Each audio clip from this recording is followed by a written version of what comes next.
여러분, 오늘은 한 청년의 간증을 들려드리려 합니다. 이 청년의 진솔한 이야기를 통해 여러분 각자에게도 하나님의 은혜가 깊이 임하시길 바랍니다. 저는 어느 날 아침 예배를 드리던 중 여호수아 15장 말씀을 보라는 마음을 주셨습니다. 여호수아 15장은 가나안 정복 전쟁이 마무리된 후 이스라엘 지파들에게 땅을 분배하는 장면이 나옵니다. 특히 갈렙은 하나님께서 약속하신 헤브론 땅을 유다 지파 안에서 분깃으로 받아 직접 정복하였습니다. 그는 드빌 지역도 정복하였고 그곳을 점령한 조카 온니엘에게 딸 악사를 아내로 주었습니다. 악사는 출가하면서 메마른 땅만으로는 부족함을 알고 지혜롭게 아버지에게 샘물이 있는 땅을 요청하였습니다. 이에 갈렙은 그녀의 믿음 있는 요청에 응답하여 윗샘과 아랫샘을 넉넉히 주며 축복하였습니다. 이 말씀을 읽으며 하나님께서 제게 하시고 싶은 말씀이 있다는 것을 깨달았습니다. 당시 저는 하나님께서 제게 사업을 통해 재정적인 회복을 주시겠다는 말씀을 주신 상태였습니다. 그리고 그 일이 올해 이루어질 것이라는 말씀도 받았지만 정작 현실은 전혀 그렇게 흘러가지 않았습니다. 기대하고 있던 사업은 여러 사정으로 인해 더 이상 진행할 수 없는 상황이었고 결국 수익이 날 만한 통로는 보이지 않았습니다. 그래서 저는 그저 기다릴 수밖에 없었습니다. 하나님이 약속하셨으니 언젠가 이루어 주시겠지 하며 스스로를 다독였지만 마음속에는 끊임없는 의심이 올라왔습니다. 그 예언이 정말 하나님이 주신 게 맞을까 하는 회의만 반복되었습니다. 그런 저에게 하나님은 여호수아 15장 18절, 19절 말씀을 주셨습니다. 악사가 결혼할 때 악사는 온니엘이 자기 아버지 갈렙에게 땅을 달라고 하기를 원했습니다. 그래서 악사는 자기 아버지에게 갔습니다. 악사가 나귀에서 내리자 갈렙은 무엇을 원하느냐 하고 물었습니다. 악사가 대답했습니다. 제게 복을 주세요. 아버지께서 저에게 주신 땅은 너무 메마른 땅이에요. 저에게 샘물이 있는 땅을 주세요. 그러자 갈렙은 악사에게 위쪽과 아래쪽에 샘물이 있는 땅을 주었습니다. 이 당시는 남성이 중심이 되는 문화였기에 악사보다 남편인 온니엘이 대신 요청하길 기대하는 것이 일반적이었습니다. 그러나 악사는 그 문화적 관습을 뛰어넘어 아버지 갈렙에게 담대히 직접 요청했습니다. 저는 이 말씀을 통해 제 안에도 한국 교회 안에서 형성된 종교적인 틀이 있다는 것을 깨달았습니다. 하나님께 복을 구하는 것은 기복신앙 같고 하나님께 내 욕심을 구하는 것은 죄스럽게 느껴졌습니다. 그래서 무엇인가를 원하면서도 하나님께 그것을 구하는 것이 어색하고 불편하게 느껴졌습니다. 하지만 하나님은 이 말씀을 통해 저에게 말씀하셨습니다. 악사처럼 그 틀을 넘어서서 어린아이처럼 하나님께 복을 구하기를 바라셨던 것입니다. 하나님은 우리가 필요를 말씀드리기 원하십니다. 또한 그 당시 저는 제가 하고 있는 사업이 마치 메마른 땅 같다는 생각이 들었습니다. 어떤 사업을 해야 수익이 날 수 있는 샘물이 있는 땅인지 알 수 없었습니다. 그러나 그건 악사도 마찬가지였습니다. 어떤 땅에 샘물이 있는지 몰랐지만 그녀는 아버지 갈렙에게 샘물이 있는 땅을 주세요 라고 구했습니다. 저는 그 장면을 묵상하며 기도하는 방법을 깨달았습니다.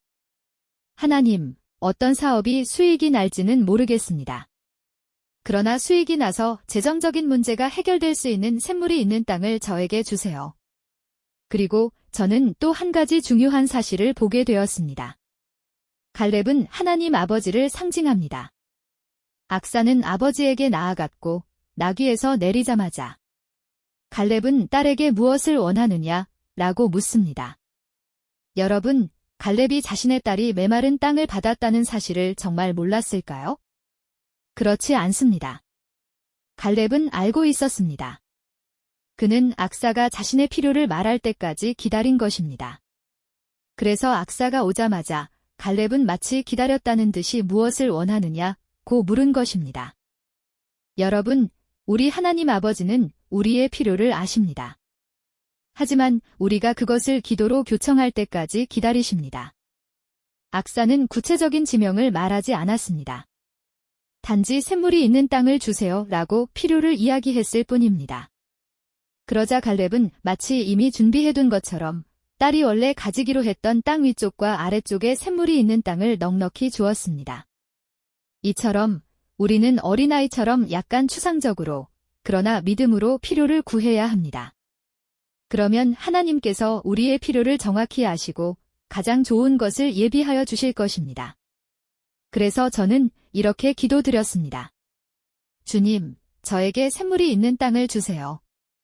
어떤 사업이 수익이 날지는 모르겠습니다. 지금 하고 있는 사업이 아니어도 괜찮습니다.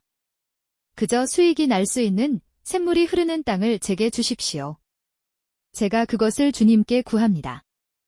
한국 교회는 때로 이런 기도를 기복신앙이라 판단할 수 있습니다.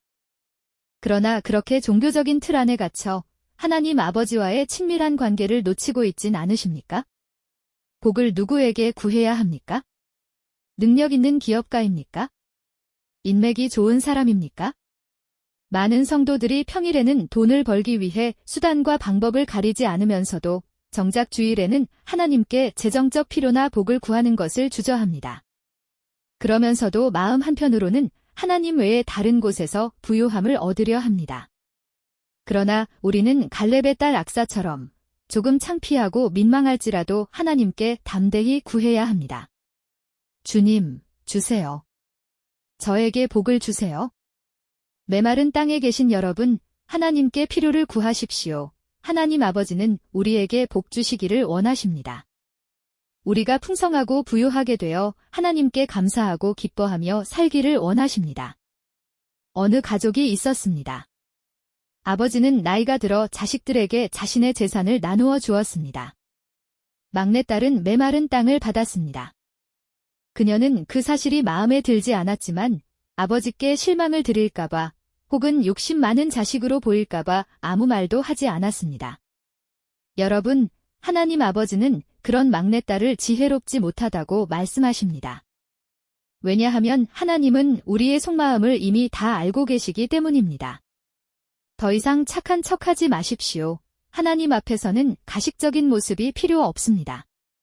하나님은 모든 만물의 주인이십니다.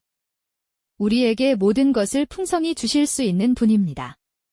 그런데 왜 우리는 하나님께 필요를 솔직하게 구하지 못합니까?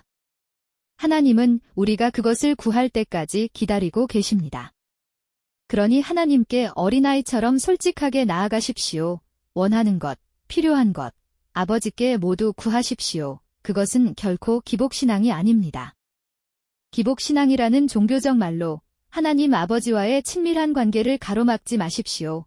우리의 참된 공급자는 오직 하나님이십니다.